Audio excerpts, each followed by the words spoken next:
কৃষ্ণ। হরে কৃষ্ণ।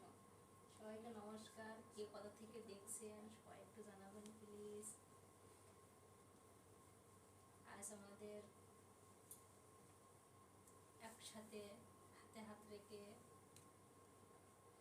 একই সাথে সুখে দুঃখে আনন্দে মান অভিমানে 10 বছর পূর্ণ হলো আমাদের বিবাহবার্ষিকী।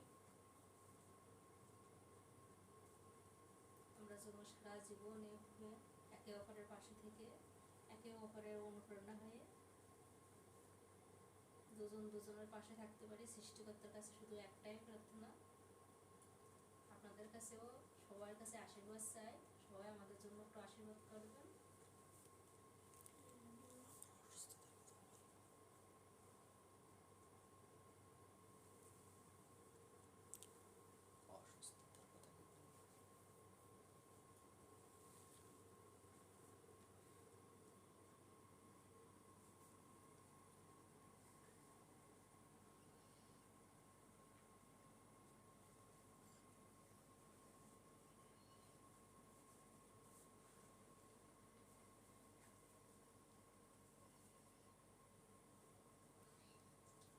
কই কাউকে তো পাচ্ছি না, কোথায় সবাই? কথা বলো। সবাই কি আবার লুকোচুরি খেলছো? সবাই কি লুকোচুরি খেলছো?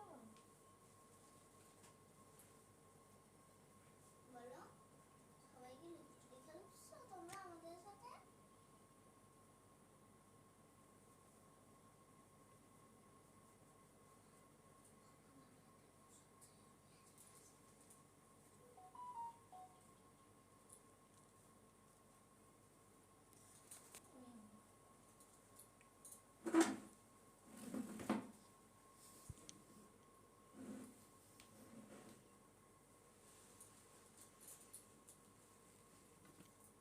হাই গাইস, সবাই কেমন আছেন? আশা করি সবাই ভালো আছেন। ওয়েলকাম। ওই কাউকে দেখা যায় না কেন? কথা বলো। এই তোমরা কি করছো? এই যে আমরা লাইভে আসলাম বিবাহবার্ষিকী উপলক্ষে। আমাদের 10 বছর বিবাহবার্ষিকী উপলক্ষে লাইভে আসলাম। হাই বন্ধুরা। হাই। সরে আসো, আমার কাছে সরে আসো, তোমাকে দেখতে কি করে। আরো সরে আসো। এতটা ঢুকলো কিভাবে? বাপিকে পাচ্ছে না। আর একটু দূরে দেবো নাকি? না, একটু এ দূরে দিলে মনে দিন। হচ্ছে সবাই কিন্তু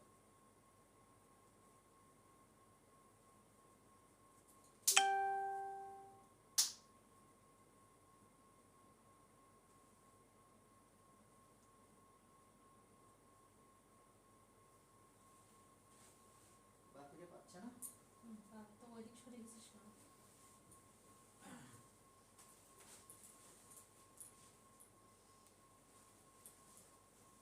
নমস্কার।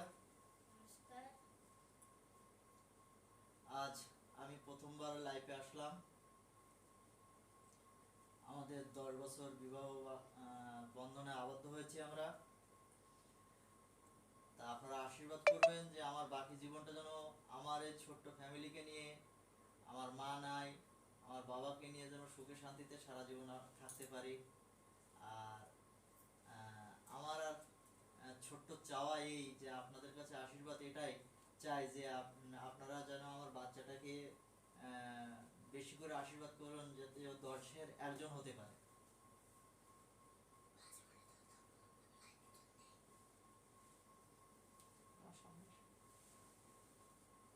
গাইস নমস্কার। এ আমার একমাত্র কলিজার টুকরা।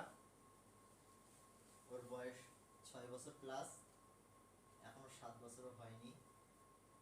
অনেক মেধাবী কিন্তু অনেক দুষ্টু। আর আমার ওই বউটাকে দেখছেন, সেও অনেক দুষ্টু। ভীষণ রাগি আর কি।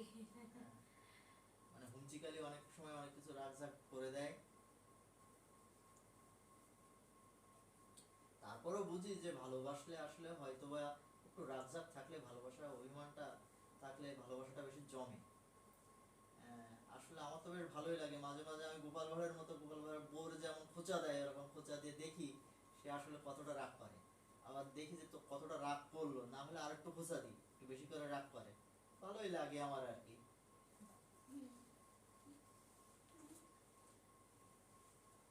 তা আমরা একটু অপেক্ষা করছিলাম রাত 12টা পর্যন্ত অপেক্ষা করতে যাচ্ছি, কিন্তু আমার বাপি সোনার ঘুম পাচ্ছে। না ঘুম পাবে না, একটুখানি অপেক্ষা করে কাটি 12টা 1 মিনিটে। তা কেকটা মনে হয় কেটে ফেলাই ভালো নাকি ভাবি? হ্যাঁ একটু পরে কাটি, 12টা 1 মিনিট হোক, কেক- আগে আমাদের দেনা ভাবনাগুলো আছে কেকটা কমপ্লিট হোক। কেকটা আগে কাটবো? না বলো বাবা, দেনা ভাবনাগুলো কমপ্লিট হোক, আমাদের দেনা দেনা ভাবনা আছে নাকি আবার? দেনা পাবো মানে? মানে উপহার টুপহার আছে নাকি? হ্যাঁ। তাহলে উপহারটা আগে দিতে হবে নাকি আসছে ইয়ে করতে হবে? কি? তাহলে এক কাজ করি, হুম, তাহলে মার একটু সিঁদুর মাখাই দিই, হুম, দেবো? দাও। দেখি এটা। হ্যাঁ গাইস, আপনারা দেখছেন এই এই যে সিঁদুরের কৌটাটা, এই সিঁদুরের কৌটাটা আমার মায়ের স্মৃতি। মা নেই, আমার শাশুড়ি মা নেই, শাশুড়ি মা মাই বলি, মা আমার মা নেই। আমার মা আমাকে পছন্দ করে নিয়ে আসলো, তো মানে পছন্দ করে তোমাকে পছন্দ করে রেখে গেছে, but হ্যাঁ তার সৌভাগ্য হয়নি তার বৌমাকে দেখার আর কি। হ্যাঁ হ্যাঁ মানে আমাকে দেখেছে আমার বিয়ের আগে, তো বিয়ের পরে তার সাথে আমার আর সাক্ষাৎ হয়নি। পছন্দ করে রেখেছে তো ওখানেই পছন্দ করে রেখে দিয়েছে, পছন্দ করে বাবাকে বলছে, ওকে বলছে যে আমাকে খুব পছন্দ হয়, আমি আমাকে সে বৌমা করে ঘরে আনতে চাই, মেয়ে করে ঘরে আনতে চাই, আমাকে বলেছিল।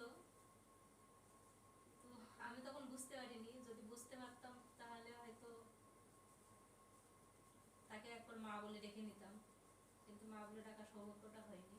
তো এখন সে যেখানে আছে, পরম সৃষ্টিকর্তার কাছে শুধু একটাই প্রার্থনা যে মাকে যেখানে আছে সেখানে সুস্থ থাক, ভালো থাক, এবং মা তুমি আমাদেরকে দেখছো, আমাদেরকে আশীর্বাদ করো, আমরা যেন সারা জীবন এভাবে একে অপরের পাশে থেকে সমস্ত দুঃখ কষ্টকে মোকাবেলা করে একে অপরের পাশে থাকতে পারি সব সময়।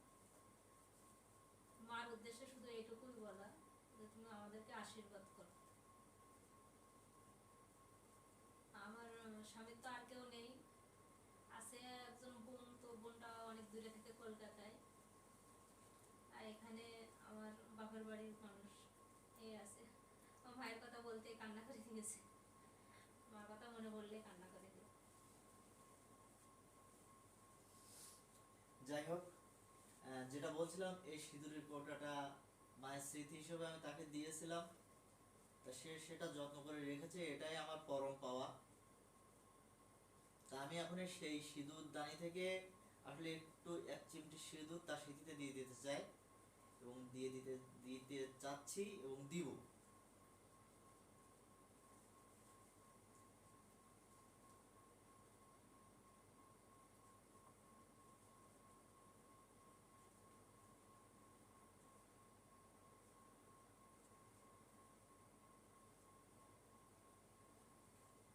যদিও আমার এখানে শঙ্খধ্বনি উলুধ্বনি নেই, আসলে আমার সংসারে মেয়ে বলতে একমাত্র আমার ওয়াইফই আছে, আর আমরা এই তিনজনে আমাদের সুখী পরিবার। আর আমার বাবা, সেও বৃদ্ধ মানুষ, সে আসলে এত রাত পর্যন্ত আর জাগতে পারেনি, সে ঘুমিয়ে গেছে, তাকে খাবার দাবার দিয়েছি, সে খেয়ে দিয়ে ঘুমিয়ে গেছে। এবং আপনারা আশীর্বাদ করবেন যেন আমার বাবাটা সুস্থ থাকে, এবং সে যেন মানে আমার ছেলেটাকে যেন বিয়ে দিয়ে তারপরে সে যা হয় হবে, কিন্তু আমার ছেলেটাকে মানুষ করে যেন বিয়ে দিতে পারে, তার আমার ছেলের বরযাত্রী যেন সে যেতে পারে, এই আশীর্বাদটুকু আপনার কাছে আমার প্রার্থনা। বাকি ওই গামছাটা একটু নিয়ে আসলে হাতটা একটু মুছে। আর সংসারের ভিতরে একটু খুঁটিনাটি আমাদের হয়ে থাকে, কিন্তু সেটা 2-10 মিনিটের জন্য, সেটা আমার কাছে খুব ভালোই লাগে। ওই থালা বাটি ঘটির মতো আসলে ফুটখাট বাদে ভীষণ গন্ডগোল করে আমার সাথে, আমরা সব সময় প্রায় দুজন দুজনের একে অপরের সাথে আচ্ছা, আমি গিফট হিসাবে আহ, তাকে একটা ছোট্ট উপহার, একটা সোনার আংটি দিচ্ছি। অল্প, খুব ছোট, যেটা আসলে কি বলবো, যে 10টা বছর পূর্তি যেভাবে হয় আর কি। আমি হয়তো বড় কিছু করতে পারিনি, তা আহ, হয়তো বা যেটা আসলে হওয়া উচিত ছিল অনেক বড় করে। আমার অসুস্থ, কাল আমি ভীষণ অসুস্থ ছিলাম, তো বড় করে হওয়ার কথা ছিল, আয়োজনও ছিল অনেক বড় করে, লোকজন বলা হয়ে গেছিল সব কিছু, কিন্তু কালকে এতটাই অসুস্থ ছিলাম যে সেটা আবার ক্যান্সেল করতে হয়, এবং ক্যান্সেল করাও হয়েছে। তো ঘরোয়াভাবে এখন এইভাবেই করছি আর কি।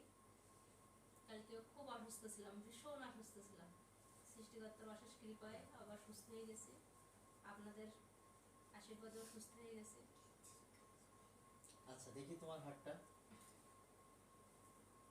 আপনারা দেখছেন কিন্তু বিয়ের সময় হয়তো বা দেখাইতে পারিনি এত লোকজন রে, কিন্তু এখন কিন্তু দেখি আংটিটা পরাচ্ছি।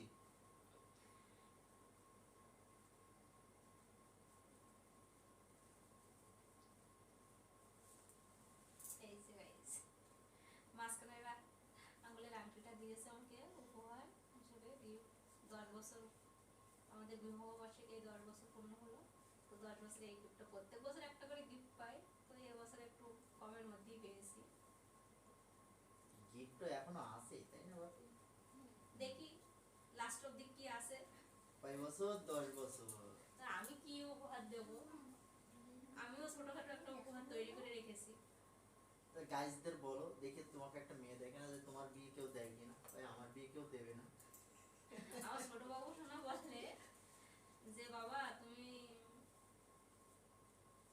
আমাকে একটা ছোট লাল টুকটুকে বৌদিকে দিয়ে বিয়ে দিয়ে দাও, তাহলে আমারও বিবাহ বার্ষিক হবে। ও বোঝে না তো, তো ভীষণ পাকা, ভীষণ পাকা পাকা কথা বলে। আজ তো বেস্ট ফ্রেন্ডকে খুব মিস করছে, বেস্ট ফ্রেন্ড হয়তো কাজের চাপে অনেক ব্যস্ত আছে, তো বেস্ট ফ্রেন্ড এখন লাইভটা দেখছে না অবশ্যই। তুমি কে দিছে? মাসিমণি আইছে লাইভে? লাইভটা এখন হয়তো বেস্ট ফ্রেন্ড দেখতে পারছে না, কিন্তু বেস্ট ফ্রেন্ডকে আমিও মিস করছি, কৌস্তবের বাবাও খুব মিস করছে।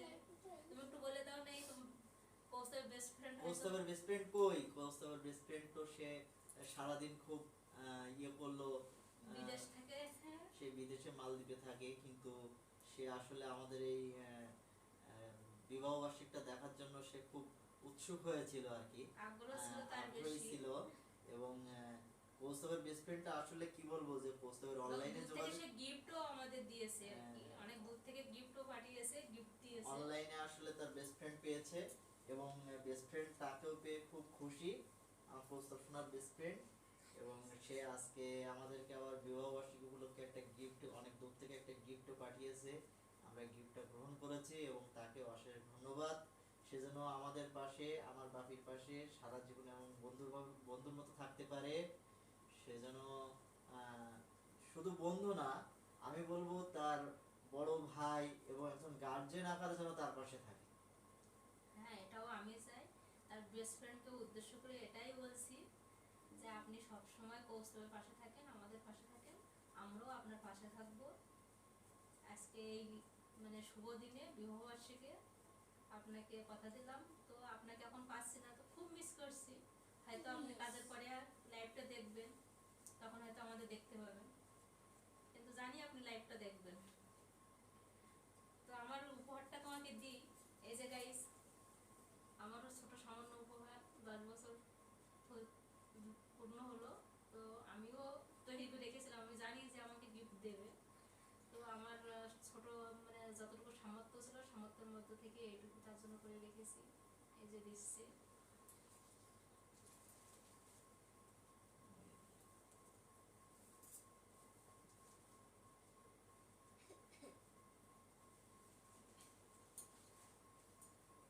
আপনারা কিন্তু সবাই সাক্ষী, এটা কিন্তু আমি আর পরবর্তী ফেরত দেবো না। তোমাকে দিয়ে দেওয়া হলো, তোমাকে ফেরত দিতে হবে না, তোমাকে দিয়ে দেওয়া হলো। আচ্ছা, তাহলে 10 বছর আমাদের পূর্ণ হয়েছে, হ্যাঁ তাহলে 10 বছরে কি করা? বাবু সোনার বয়স 6+ চলছে, আমাদের বিবাহ 10 বছরে বন্ধনে আমরা আবদ্ধ হয়েছি 10 বছর। মাকে আর একটা ছোট্ট একটা গিফট দেবো, যেহেতু সে মাঝে মাঝে আমার পকেট কাটে, কিন্তু আপনারা দেখছেন এখানে কিছু টাকা আমি সংগ্রহ করে রেখেছি, টুকটাক করে আমার এবার আমার ইনকামের ভিতরে। বিবাহবার্ষিকী শাড়ি কিনে দেয়নি। শাড়িটা কিনে দেয়নি, যার কারণে আসলে সেটা আমার অন্যায়। তাই একটা ছোট্ট একটা গিফট দিচ্ছি তাকে শাড়ি কেনার জন্য। আসলে আমি সময়ের কারণে পেরে উঠিনি। হ্যাঁ, খুব ব্যস্ত ছিল আর কালকে আমাদের আর একটু কেনাকাটা আমি করার কথা মূলত ছিল। একটু গান বাজনা করি, যেহেতু পয়লা বৈশাখের গন গেছে, আমি আসলে বাইরে ছিলাম। বাইরে থাকার পরে আসলে হঠাৎ এসে দেখি সেও অসুস্থ, একদিনের ভিতরে তাকে সুস্থ করা, এবং যে আসলে এত কিছু অ্যারেঞ্জমেন্ট হয়তো বা আমি একটু বড় করে করলে করতে পারতাম, কিন্তু আসলে অসুস্থতার কারণে বড় শিডিউলটা আমরা চেঞ্জ করেছি, এবং চেঞ্জ করে আসলে ছোট আকারে ঘরের ভিতরে যেটা করা যায় আর কি সেটাই করেছি। তা আপনারা দেখছেন এখানে কিছু টাকা আছে। এখন এটা বাপিকেই দাও, বাপিকে দিলে আমাকেই দেওয়া হয়। এখন আর এই ছোট্ট টাকাটা আমি তাদেরকে গিফট করব, কিন্তু কত টাকা আছে কেউ কি বলতে পারবে? পারবো। হ্যাঁ বলো তো। এই জায়গায় 300 টাকা আছে। 300 টাকা আছে। আচ্ছা গাইস, এখানে এতগুলো নোট থেকে আমার বাপি 300 টাকা বলছে, তাহলে কি 1000 টাকা হলো? আছে, 1000 টাকা। 1000 টাকা আছে। তুমি বলো কয় টাকা আছে? তুমি একটা শাড়ির দামই দেবে, কত বা দেবে? তো শাড়ির দাম আন্দাজ করি, অনুমান করি 7,000 টাকা হবে হয়তো। 7000 টাকা হবে। ঠিক আছে, দেখা যাক। তো 7,000 টাকা বেশি তো তুমি এগুলো দেবে 500 না। টাকার নোট, এইগুলো 500 টাকার নোট, এইগুলো আছে 1000 টাকার নোট। ত্রিপল হতে পারে, তো এজন্য হয়তো 7,000ই হবে। একটা শাড়ি কেনার টাকা 1000, 2000, 3000, 500। আচ্ছা 500টা তলে রাখি, 3000।